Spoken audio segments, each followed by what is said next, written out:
What's up, everyone? I'm Don Ferguson, and welcome back to another badass episode of something new here in the Teak Life Basement Bar. Okay, people, what time is it? That's right, it's time to drink. And what are we going to be trying? Oh, boy. Okay, you already know, it's gonna be tequila time. I could have had the suspense go on and on like a Scooby-Doo episode, but I didn't want to do that. I want to get to tasting something that it's been sitting here for like months. It's probably got mold. No, tequila doesn't get mold, but we are trying today another celebrity-backed tequila, Próspero Tequila. Who exactly owns this beautiful hexagonal shaped bottle? We're going to talk about that in this episode. So let's get to cracking, talking, and tasting. Roll it.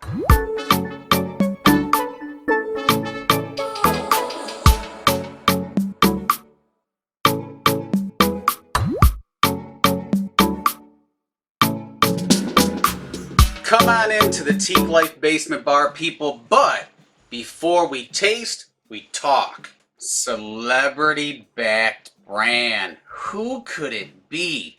Everybody owns a tequila company. My dead grandma actually has investment in a tequila company now. And I didn't even know it. But seriously, Próspero Tequila, I've been waiting to try this for a long time. There is a lot going on with this brand, and we will talk about the celebrity gossip like we're TMZ. So Próspero is actually designed by master distiller Stella Anguiano. Now she has over 30 years in the tequila industry as a master distiller. She knows what she's doing, and she's committed to paying homage to the craft of producing authentic tequila with a celebrity. Yes, in the world of agave, Stella knows her shit. She's been doing it for a long time. I know I've tried some of her products before, but I can't remember which ones they were. So who is the celebrity behind Próspero Tequila? Well, it is none other than Rita Ora. No, not oral. Ora. Rita Ora is a pop singer, and she's actually really big over in the UK, not so big over here.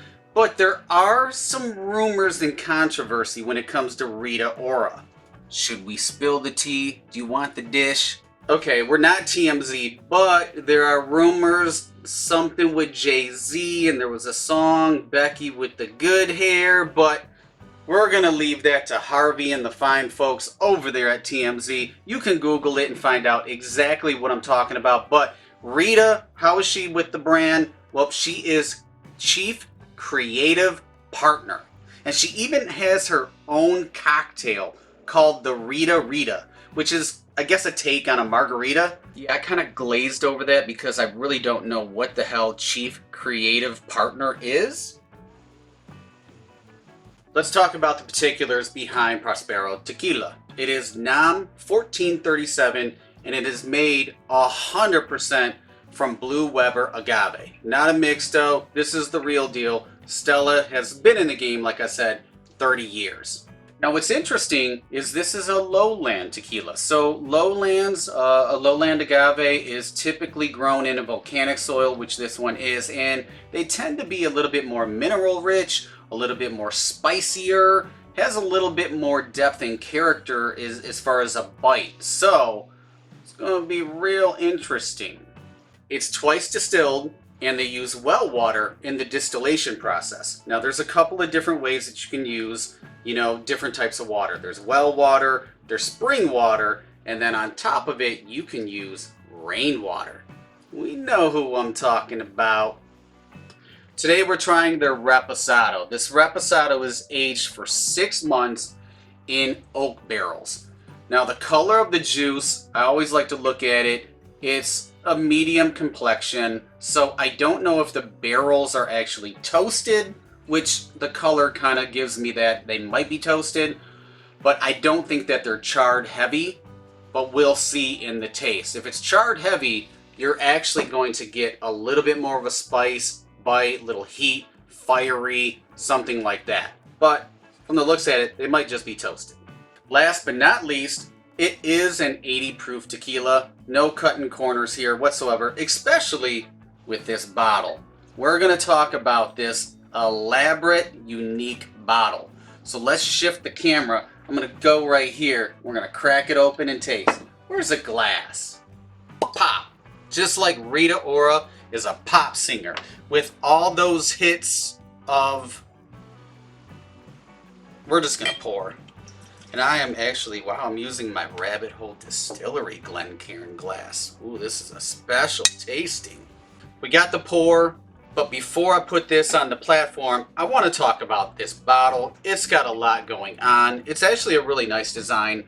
It's a hexagon, so it's got 6 sides. I failed math, so if that's actually a polygon, who cares, right? But it's easy to hold, but there's a lot going on. I can smell this. This is actually, the aromas are actually billowing out. I like to use that word, billow. It makes me sound smart. But it's got Stella's story on it. It's got, you know, a beautiful, you know, señorita on a multicolored, like, unicorn horse. There's just a lot going on. The label's a little crooked, so somebody was drinking a little tequila when they were putting the label on. Makes sense, but I really like the design of the bottle. It does stand out on the shelf, easy to hold. So right now, we're good. Let's put that right here for now. And yes, it is breathing. We're gonna look at the color. It's really very faint. So there is like a golden straw hue to it that you can see. It's like when a farmer looks out over his wheat fields and sees all that golden color and he gets a little, you know, a little happy. This is that kind of color. It's a golden straw. It's not deep and it's really faint, very faint. The legs, well, yeah, it's almost like a wave that's just going, they're really not doing anything. So that's very interesting to me. Didn't know I was going to use that Rabbit Hole Distillery Glencairn. Interesting. So we're going to go in for the nose. Now, it has been rising out. I can already tell you right off the bat, it's sweet. There is a very, very sweet nose to it. Interesting. Because typically, a reposado isn't that sweet. But, hey, I haven't been a master distiller for 30 years, like some people.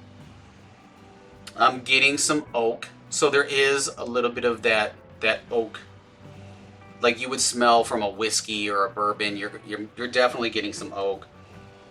I'm getting very sweet. That's interesting. There's almost like pine and mint on the back end. That's interesting. There are some vapors coming up. It's not like you're snorting a habanero pepper or anything like that. It's not really super hot, but there are some agave. There's a little agave, but the vapors, the ethanol, the alcohol, it's a little pronounced. I'm getting a little bit of caramel as well, or is it caramel? It's always controversial. And a tiny hint, like a molecule size of vanilla. But now it's like, because I've been, you know, sniffing the glue, it's become very monotone. Very interesting. Shall we taste? I think we shall.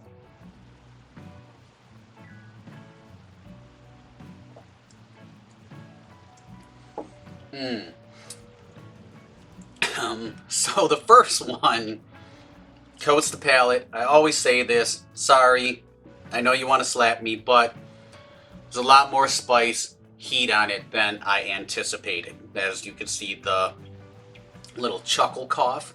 We'll call it a cuffle. Man, it's very interesting. It's like I'm getting more of that because I tasted. So a lot of the times, like if you use a Glencairn glass, as you taste, you also breathe in. So it changes the dynamic of a tasting. So let's go in for two. That was just a little tidbit of information if you didn't know.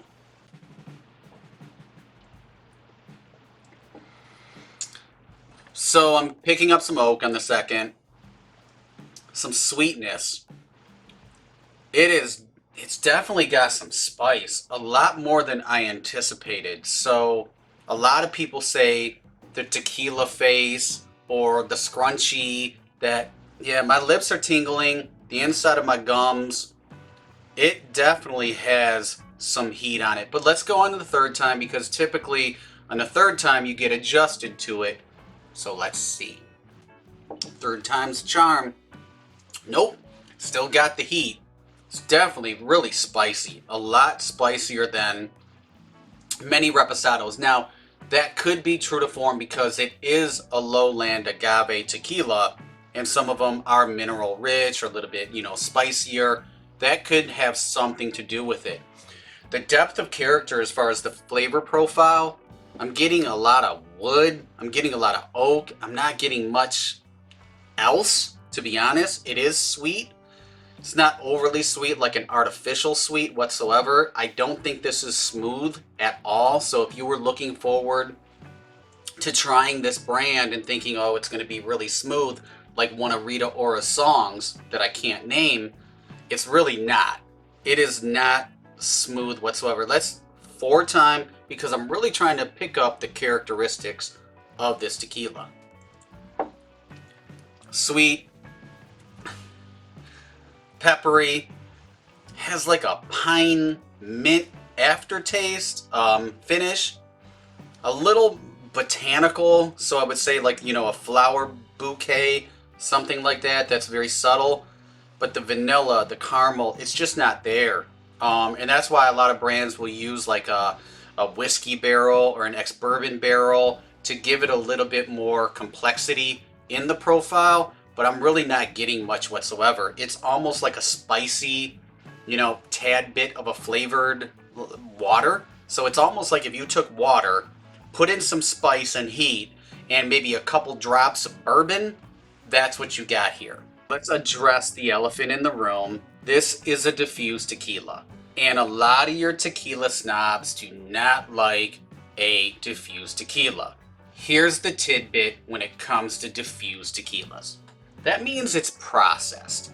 So it's not like they bake the agave or cook the agave to extract the starches to convert to sugars. What they use is like a big machine that's a water blaster.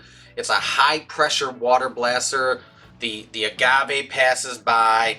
It soaks in acid and it converts the starch to sugar instead of cooking. Sometimes they do cook it a little bit. Sometimes they don't cook it at all. And that's how they do it in such a high-paced, fast environment. And a lot of them, the tequila snobs, they don't like that. I understand it. I don't get too caught up in that because it is what it is. I take my tastings and approach them in a consumer type environment. So if it's good, it's good. I gotta be honest, I don't really care for this, and it's not because it's diffused. I just don't like the flavor profile. It's too light. It doesn't have enough depth of character. It's very spicy. I'm not a very spicy type of tequila guy. I would hope that the añejo would be a little bit smooth. I don't even know if do they have an añejo? When it comes to the diffused tequila process that they use, that's how most agave nectar is actually made. So it's kind of the same way, and I don't know which came first, the chicken or the egg on that one, but I do like some agave nectar, the sweetness of it. I love it in cocktails, but this is going to be a cocktail reposado for me.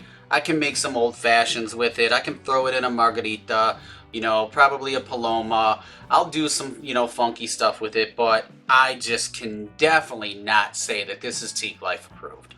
So we are down to the down, and that wraps up another episode of Something New here in the Teak Life Basement Bar.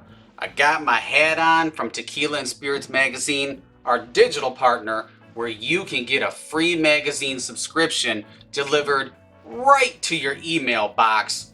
You don't even have to go anywhere to read. This is fantastic. Also, make sure to check out on Instagram, #FindTheBird, for our other digital media sponsor. So that's it, people. Another tasting. Próspero Tequila. Somebody wants to give you a shot at the bar, take it. Just take it with a grain of salt and maybe a little lime too. I'm still gonna drink it though, right? I got cocktails to make. We'll see you on the next episode.